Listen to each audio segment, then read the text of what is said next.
Alhamdulillah, alhamdulilladzi ja'ala nabiyina Muhammad sallallahu alaihi wasallam khatamil anbiya'i wal mursalin.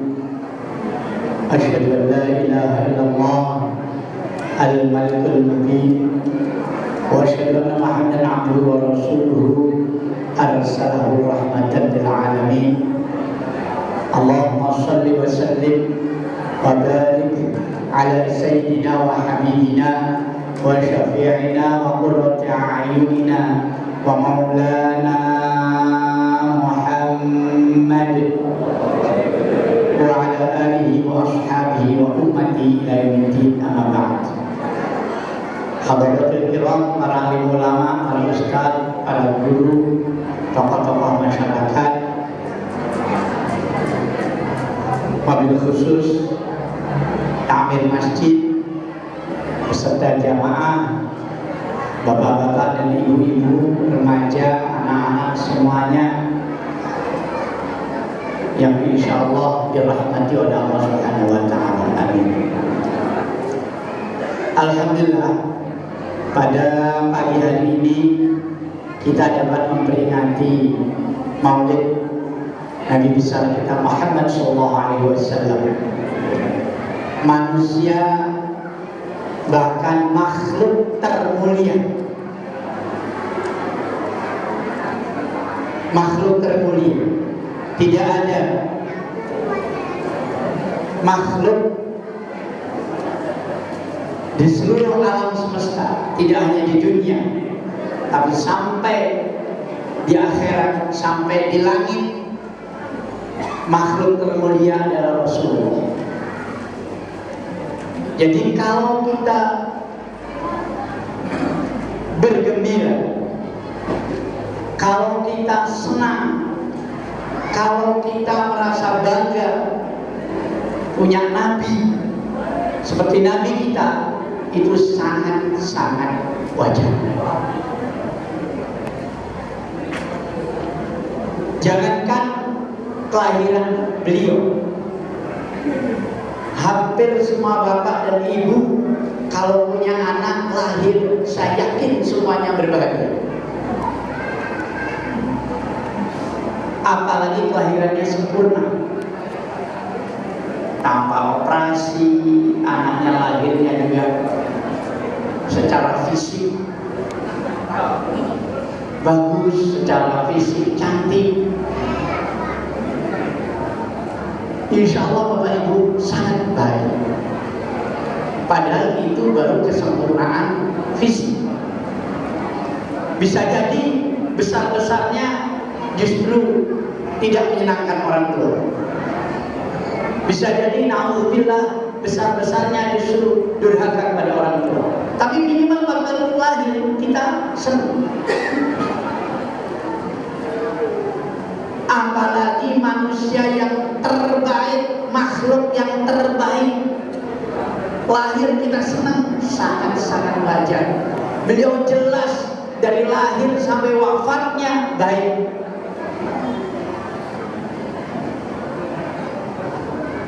Mengapa saya katakan beliau makhluk terbaik? Malaikat dikatakan la ya'sunallaha ma amaruhum wa yaf'aluna ma tu'marun. Malaikat itu makhluk yang tidak pernah maksiat. Itu saja kalah bagus dengan para nabi. Malaikat kan pelayannya nabi, kan? Yang ngirim wahyu, yang bawa wahyu kan malaikat. Malaikat Jibril. Padahal malaikat Jibril itu malaikat tertinggi, panglimanya malaikat. Itu hanya kepada nabi sebagai ajudan di bawah. Lihat peristiwa Isra dan Mi'raj. Malaikat Jibril cuma antar, pegang tali buruk, memberikan penjelasan. Waktu sampai Sidratul Muntaha, malaikat Jibril nggak berani masuk. Muhammad, aku nggak berani. Muhammad, aku tugasku hanya sampai di sini. Ya ajudan memang nggak beda, Pak. Ajudan bupatinya masuk, ajudannya di luar. Kalau malaikat tertinggi tinggi saja, malaikat Jibril, jenderal bintang 4-nya malaikat, itu hanya ajudan. Berarti Rasulullah jauh lebih tinggi daripada mereka, para malaikat. Presiden saja Bapak Ibu, ajudannya tidak jenderal. Silakan perhatikan setiap upacara kenegaraan. Tanya kepada Pak Koramil, kalau beliau kita tanya, ajudan presiden itu pangkatnya melati 3. Melati 3 itu bahasa ABRI kolonel. Kalau bahasanya polisi, kombes, komisaris besar polisi. Tidak sampai jenderal, ajudannya presiden. Sedangkan ajudannya Rasulullah malaikat bintang 4, malaikat tertinggi. Kalau di ABRI panglima. Nah, orang mulianya kayak gini, ada orang kalau nggak mau menghormati beliau itu keblinger kita kalau nggak mau menghormati beliau. Kita berdiri pada waktu diceritakan kelahiran beliau, Mahalul Qiyam, kita berdiri sangat wajar, sangat wajar. Maaf kalau sering kita undangan ya, acara nganten, sering ada MC-nya bilang, kemanten memasuki ruangan, hadirin dimohon berdiri. Berdiri kan undangannya Pak? Berdiri. Ngantennya cuma nganten groga kok. Ya, nganten groga aja. Maaf, siapapun yang hadir, apakah orang yang senang mauludan atau yang tidak, berdiri dia. Pak Bupati masuk di ruangan, hadirin dimohon berdiri. Berdiri. Kok nggak keberatan? Kok nggak protes? Giliran asraqal untuk menghormat Nabi, protes. Apa itu? Ini kan berarti logikanya nggak jalan. Logikanya nggak jalan. Kalau Pak Bupati aja kita nggak keberatan berdiri, nganten aja, nganten groga aja kita nggak keberatan berdiri. Loh, kenapa Rasulullah kita merasa apa itu? Nah, ini berarti logika kita nggak jalan, akal kita nggak jalan. Misalnya kita mikir bahwa sangat wajar. Karena apa? Rasulullah aja bangga dengan kita. Rasulullah bangga dengan kita. Dalam sabdanya beliau bersabda, Tuba liman ro'ani wa amanabi. Beliau bersabda, sungguh berbahagia orang yang bertemu aku dan beriman kepadanya, yaitu para sahabat. Para sahabat itu orang-orang Mekah yang bertemu dengan Nabi dan beriman, itulah namanya sahabat. Uwais Al-Qarni yang ceritanya sangat populer, seorang aulia, seorang wali. Nabi sampai berpesan kepada sahabat Umar dan Abu Bakar, ya Abu Bakar dan Umar, kalau kamu ketemu dengan orang yang namanya Uwais Al-Qarni, minta doa. Coba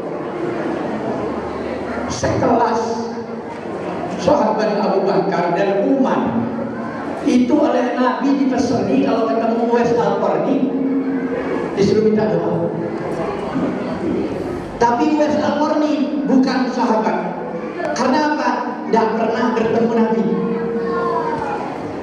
Beliau kepingin ke Mekah untuk bertemu Nabi. Tapi orang tuanya, ibunya tidak diizinkan. Karena ibunya bilang gini, kalau mau ke Mekah kamu ajak aku, kalau nggak ajak aku jangan.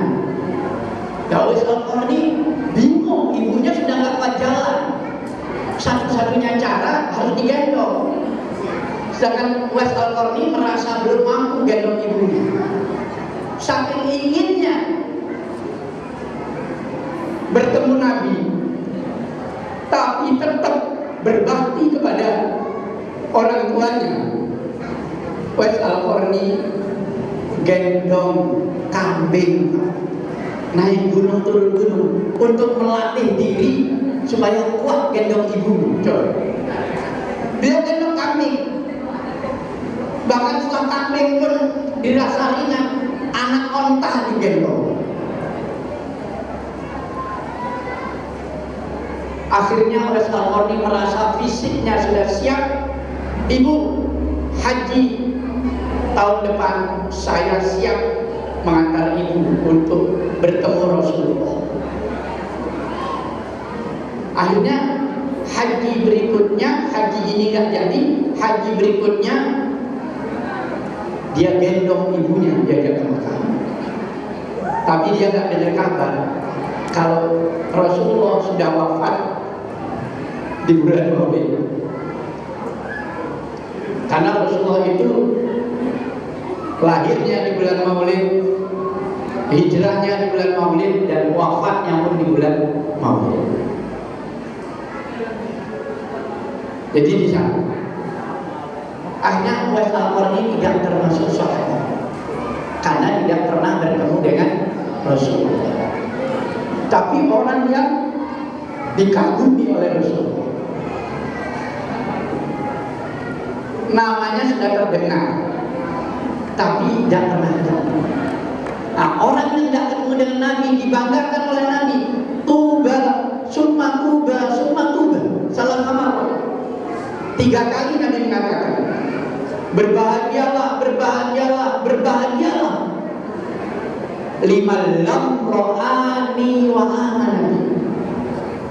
Terhadap orang yang tidak bertemu aku tapi beriman kepadaku. Berarti kita ini termasuk orang yang dibanggakan oleh Nabi. Lah kalau Nabi aja bangga dengan kita nggak bangga dengan Nabi kan nggak nyambung lah. Karena itu kita dianjurkan cinta pada Rasulullah, betul-betul cinta maksimal. Kunci iman itu cinta dulu pada Rasul. Mengapa demikian? Sebab maaf ya, tradisi masyarakat lah. Kalau masyarakat senang dengan seorang, apanya saja disenangi, Pak.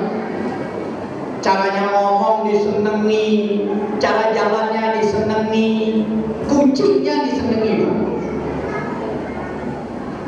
Tapi kalau orang sudah benci pada seseorang, apanya aja udah tadi yang bagus, Pak. Dikasih makanan dia nggak mau, dikasih bahkan dikasih uang pun dia nggak mau. Nyen mang nih, tuh, singnya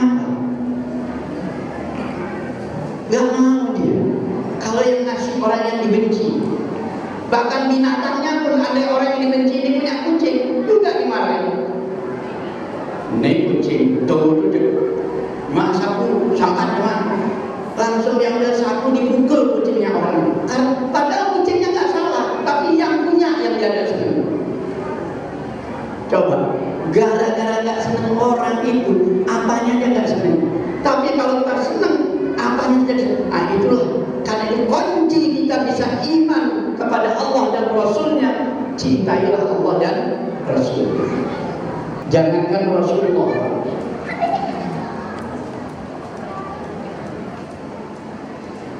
anak kiai saya namanya Ning Asmi. Ning Asmi itu hafal Quran. Beliau menghafal Quran di Solo, di Mangkuyudan, Pondok Al-Mu'ayyad. Kiainya dia, beliau masih ketemu dengan Kiai Umar.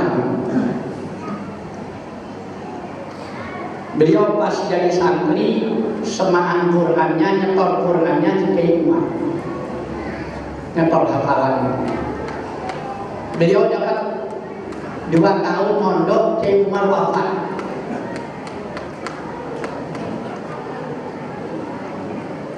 Itu saja.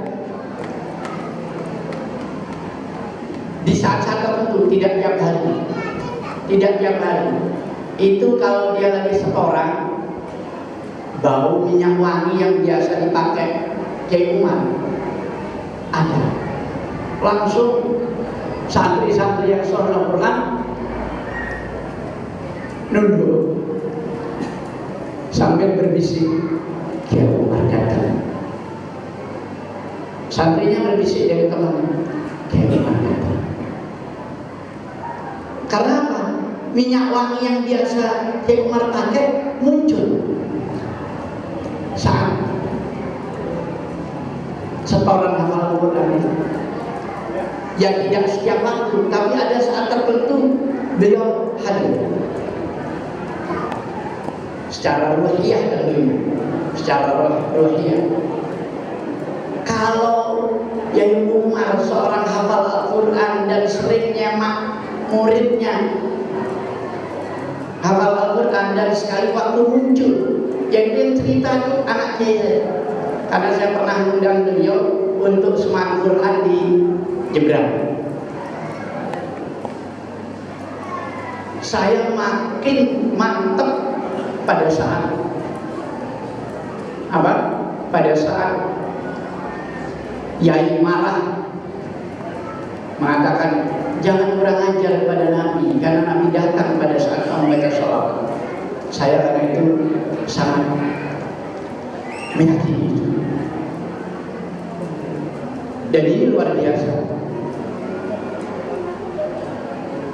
Karena itu kita kalau baca sholawat jangan sopan, harus dengan sikap yang sopan. Karena Rasulullah hadir pada saat kita membaca sholawat. Jangan sekali yang dimuliakan Allah. Jadi itulah, itu sebabnya Rasulullah tak pernah memerintahkan kita melaksanakan maulid, tapi kita yang ingin. Dan mengapa Rasulullah, kita sendiri umatnya tidak pernah memperingati haulnya Rasulullah? Yang kita peringati justru maulidnya.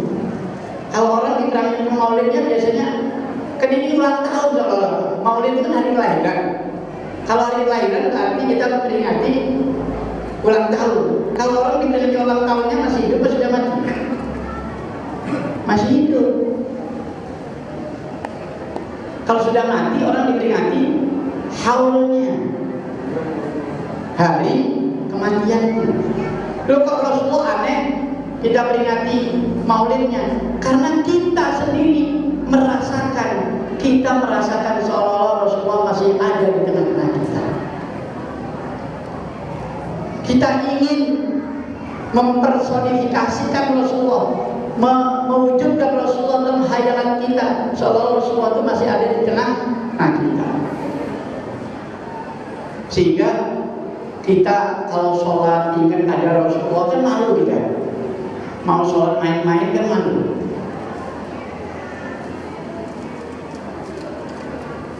Saya pernah marah sama santri saya karena waktu sholat ribut, Pak. Ya, saya marah. Karena apa? Ya masa sholat aja kamu ribut.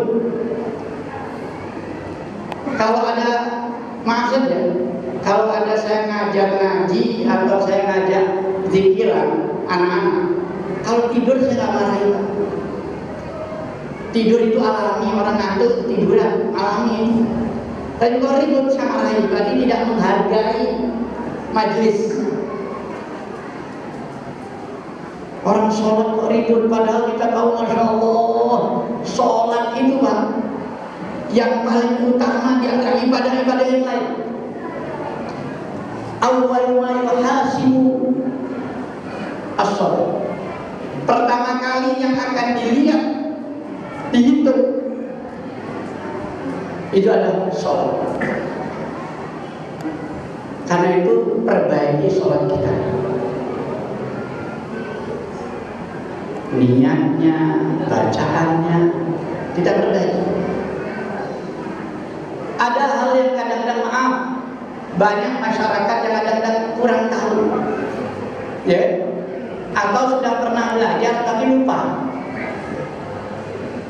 Takbiratul ihram ma'al imam khairun minad dunya wa ma fiha.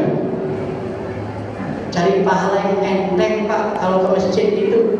Ayo kita kejar takbiratul ihram bersama-sama imam.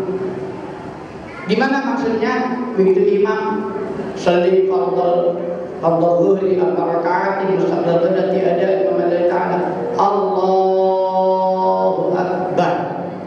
Bar itu sama dengan orang upacara gerak. Jadi kalau ada orang upacara hormat gerak, kan gitu. Tidak mungkin ada hormat gerak, nggak ada. Aturan upacara kepada yang sedang upacara hormat gerak, gerak. Gerak itu tanda perintah selesai, gerak tanda mulai. Kalau dalam sholat bar itu tanda bergerak. Jadi makmum itu kalau sudah imamnya Allahu Akbar, makmum langsung Allahu Akbar. Loh, baca niatnya, baca doanya kapan? Sebelumnya lah. Bahkan itu sunnah kan. Usolli pun sunnah. Kalau bapak pernah mendengar, bapak ibu pernah mendengar ada orang bilang sholat tanpa usolli sah, benar.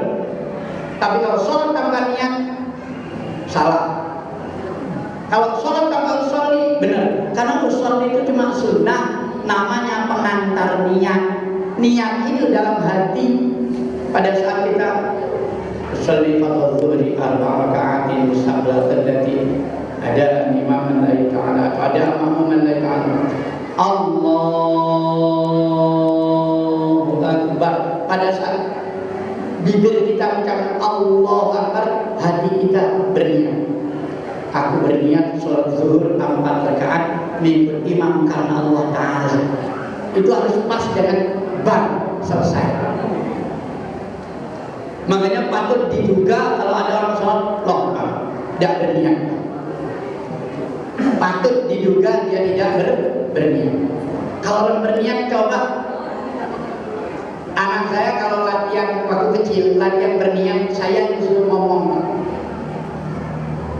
bah sulit ya, tolong dibantu saya bisa masuk ke dalam hati.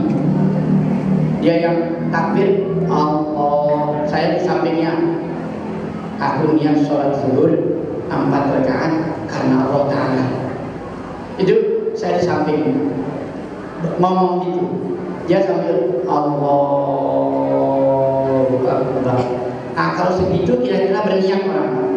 Tapi kalau orang wah, patut diduga dia tidak berniat. Cepat sekali tidak nonton. Wah, aku berniat satu, belum selesai lah. Nah, takbiratul ihram ma'al imam khairun minad dunya wa ma fiha. Takbiratul ihram bersama imam lebih baik daripada dunia dan isinya.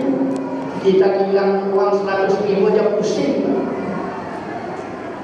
Bidijum satu jam bisa 100.000. Jangan ke 100.000, 20.000 aja kita bingung. Bidijum itu jam. Dijum belumnya. Bingung kita. Cuma 20.000. Ini dunia dan isinya berapa triliun, nggak bisa dihitung. Kalau kita bisa ikut dengan imam, begitu imam Allahu Akbar, kita langsung Allahu Akbar. Itu namanya takbiratul ihram bersama-sama imam. Itu penting. Makanya saya sering bilang dengan santri, udahlah kalau kita nggak bisa cari yang pahala gede-gede aja.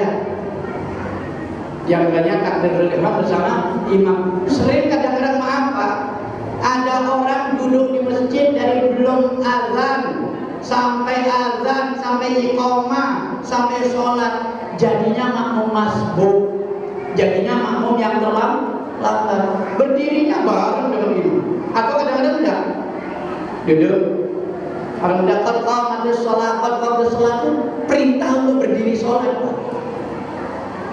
Kadang-kadang sampai selesai yang iqamah la ilaha illallah, bosan enggak diwujudin, malah terlemar berjalan ke tengah.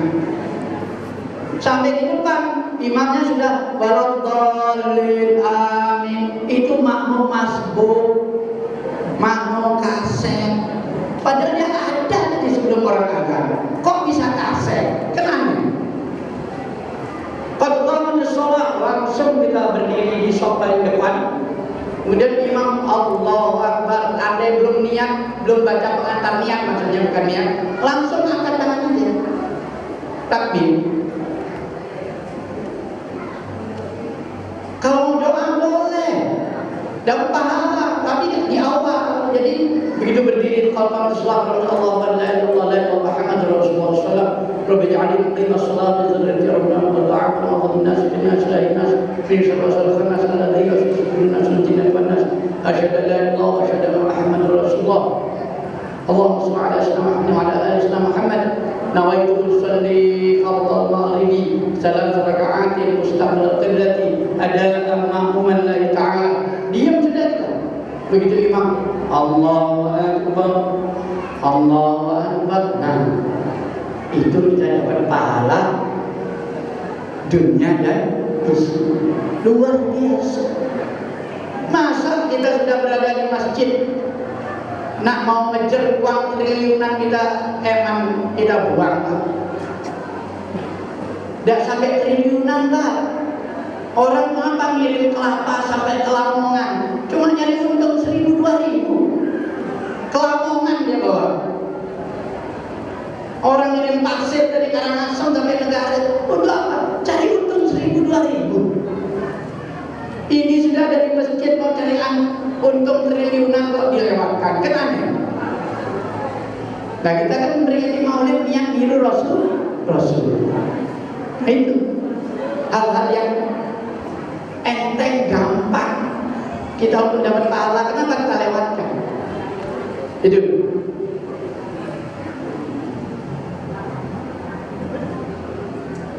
yang pahala besar-besar.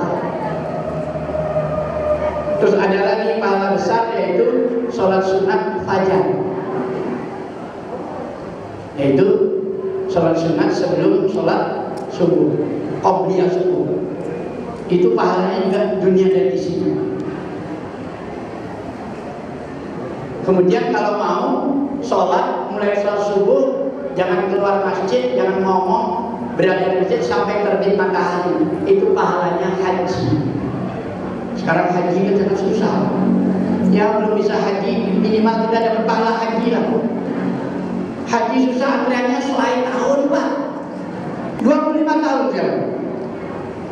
Karena itu bagi yang mampu, saya santri pun saya bilang ini, tolong kalau bapakmu mampu minta daftarkan haji, minta daftarkan haji. Begitu punya KTP minta daftarkan haji.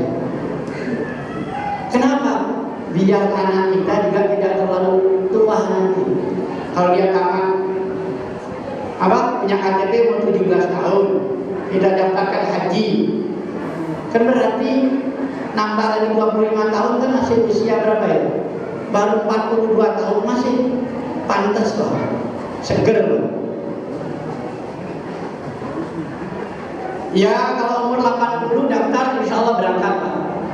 Enggak bener, karena ada keistimewaan buat orang yang umur lanjut. Daftarnya antrinya cuma 3 tahun, aturannya ada. Tapi kalau 80, jadi kira-kira daftar umur 77, nanti berangkat umur 80. 80 prioritas. Bahkan Indonesia rencananya menekan, diturun-turunkan. Sekarang masih standarnya 80, besok mungkin 75, besok mungkin 70. Malaysia sudah 70. Jadi ada orang umur 70 daftar, berangkat langsung. Itu di Malaysia. Kalau di Indonesia tetap nunggu 3 tahun, tapi masih prioritas umur 80. Kalau di bawah itu belum. Jadi kalau KTP-nya usia 80, umur 77 daftar, insya Allah 80 berangkat. Itu ada prioritas. Tapi kalau yang umur 60, ya nunggu 80 Mbak. Jadi kalau yang 60 daftar, nunggunya 20 tahun. Umur 55 berangkat, sempurna antreannya 25 tahun gitu. Jadi sekarang udah sangat susah itu. Berarti apa? Ukurannya haji makin antreanya panjang, berarti apa? Kesadaran umat Islam makin baik, ekonomi umat Islam juga makin baik, haji makin murah. Tuh, mahasiswa saya protes, saya bilang haji makin murah. Pak, haji naik terus tuh Pak, sekarang 40 juta dulu katanya. Betul, saya haji pertama tahun 97, ongkosnya masih 7.600.000 bersama ibu saya. Kemudian saya bersama istri 2008, ongkosnya 26 juta kalau salah 2008. Naik terus memang kalau dari angka nilai uang. Tapi kalau dibandingkan harga tanah Pak, lewat Pak, apalagi tanah ini sekitar Celukan bawah kan gitu ya, lewat. Jadikan PLN dulu mungkin benar, paman saya dulu berangkat tahun 70-an jual tanah 1 hektar di negara itu. Sekarang orang berangkat haji jual tanah 1 are. Berarti kita nggak murah haji. Moyang saya pergi haji zaman belum ada, masih zaman Belanda, tahun kalau tidak salah itu tahun 1820-an dia pergi haji. Itu masih pakai jokong Pak, dari Tanjung Tangis namanya. Dinamakan Tanjung Tangis karena keluarganya nangis semua di sana. Karena dari jokong cuma berdua ke Mekah, pulang pergi setahun. Itu berapa bekalnya Pak? Bawa emas 1 toples.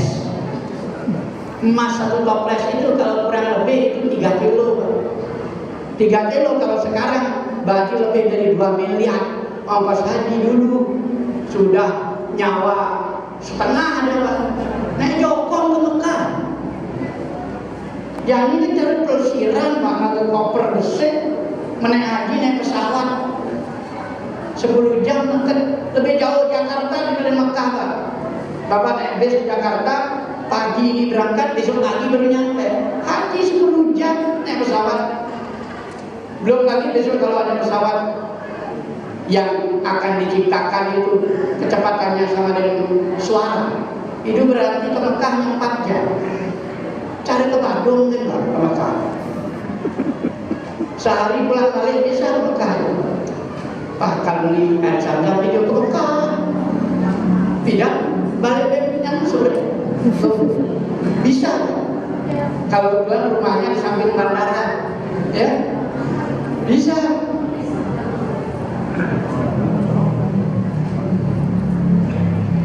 Ya kalau rumahnya gerongkak, jauh ada bandara. Ke bandara saya sering ketawa. Saya diantar oleh keluarga istri saya, kadang-kadang saya ke Jakarta diantar. Saya sedang di Jakarta, istri belum sampai negara. Jadi deketan Jakarta, karena Jakarta cuma 1,5 jam dengan pesawat. Ke negara dari bandara ke negara 3 jam. Di Banjero, saya sudah nyampe ke Jakarta. Teknologinya luar biasa. Itu. Jadi karena itu kita ini sholat kita perbaiki. Kalau kita belum bisa haji, ingin dapat pahala haji gampang. Sholat subuh, jangan ngobrol sampai terbit matahari, kemudian sholat sunat isya, dapat pahala haji. Umroh lebih gampang lagi Pak, kalau ingin dapat pahala umroh. Wudu dengan baik, baca doa wudu. Asyhadu an la ilaha illallah wa asyhadu anna Muhammadar Rasulullah. Allahumma ij'alni minat tawwabin wa minat mutahhirin waj'alni minal sholihin. Jangan ngomong masuk ke masjid, sholat sunat wudhu atau sholat sunat dalam masjid, dapat pahala umroh. Coba di rumah kita lakukan bisa, sehingga istri saya dan saya sama-sama tahu. Udah wajah basah, ditanya sama istri, "Bang, gimana kemarin?" "Tidak mau berarti belum sholat." Habis itu belum sholat, sehingga tidak mau diajak ngomong. Sebab kalau ngomong hilang umrohnya. Biar umrohnya tidak hilang, tidak ngomong. Saya bilang gitu, kalau istri yang wajahnya basah, menjaga jalan, diajak ngomong gitu, "Dek, siapa tadi katanya ada tamu datang?" Tidak jawab, berarti belum sholat. Dia akan jawab nanti kalau sudah selesai sholat sunat 2 rakaat, karena ada pahala umroh. Ya, orain lah. Amun dengan awam orain kurang panah orain. Amun bapak suruh duduk, tonden semayang, dia aja ngomong, "Bang bapak man pahala umroh." Lumayan selain juta pak. Jadi hadisnya jelas kan.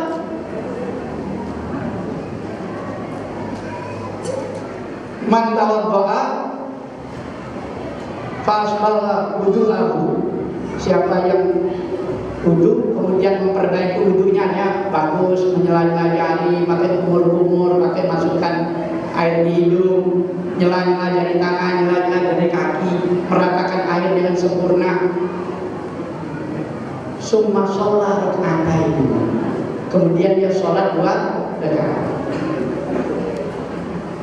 Faka'an namal umroh. Bagaikan dia melakukan umroh. Duta besar Palestina. Padahal dari awal bilang mau bid'ah. Sampai di acara udah ada ini. Mulai lalu dengan qiraah. Kebetulan yang qiraah ini santri yang juara Jawa Timur, bagus banget. Nundu aja, duta besarnya nundu aja. Habis itu sholawat. Yang mimpin sholawat juga bagus. Nangis. Duta besar Palestina nangis kan. Pada waktu orang masyarakat dia nangis. Mungkin bisa jadi dia didatangi Rasulullah, bisa jadi. Begitu selesai sholat duduk, langsung bilang dia Menteri Agama, "Kalau acaranya begini sih nggak bid'ah." Padahal tadi ngotot bid'ah, haram, neraka. Jadi tidak dijelaskan pakai hadis, tidak dijelaskan pakai Al-Quran oleh Menteri Agama, biarkan saja dia mengikuti acara. Baru qiraah dan sholawat langsung berubah 180 derajat. Langsung bilang, "Pak Menteri, kalau acaranya begini sih tidak bid'ah Pak Menteri." Ya sudah. Kalau diomongin dari Pak Menteri, memang saya sengaja tidak disampaikan oleh Pak Menteri. Tadi dari Jakarta, kemarin dari Jakarta, Bapak Duta Besar Palestina ini nggak mau saya datang ke sini. Ini maulid bid'ah haram. Saya nggak mau menjelaskan pada dia. Biarkan saja beliau menyaksikan sendiri. Orang dia tidak pernah datang maulid bilang haram-haram, dia nggak pernah tahu. Setelah dia ajak maulid tadi dia bilang dengan saya, "Kalau ini sih nggak bid'ah."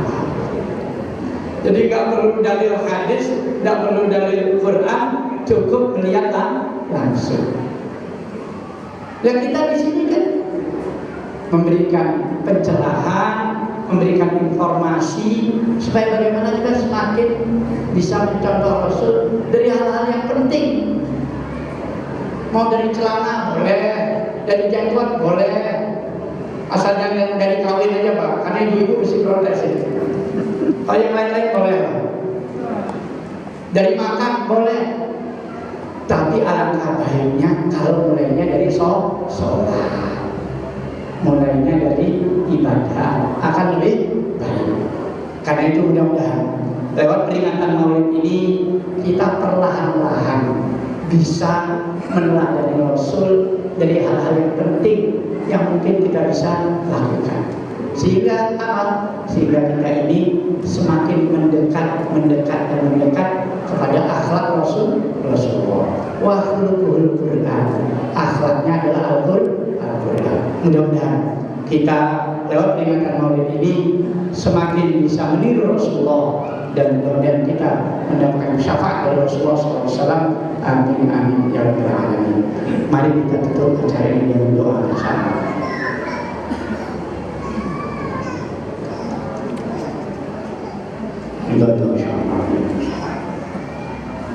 Al-Fatihah. Iyyaka na'budu wa iyyaka nasta'in. Ihdinas siratal mustaqim. أعوذ من الشيطان الرجيم. الحمد لله العالمين حمدا للحامدين حمدا للشاكرين حمدا للعالمين حمدا يوافي نعمه ويكفي مزيدا يا ربنا لك الحمد شكرا لك الحمد شكرا. اللهم صل على سيدنا محمد الفاتح لما ولد الخالق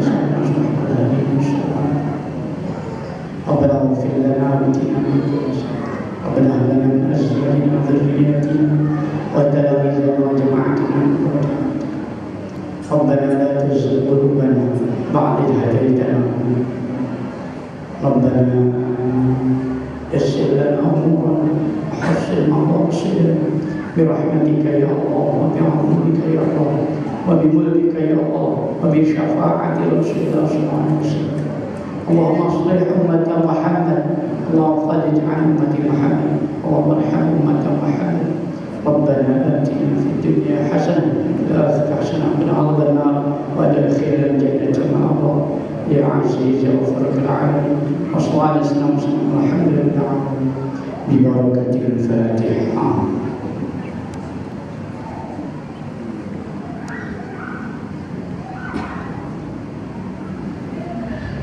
آمين آمين آمين. يا الله فيها سبحانه وتعالى الحمد لله.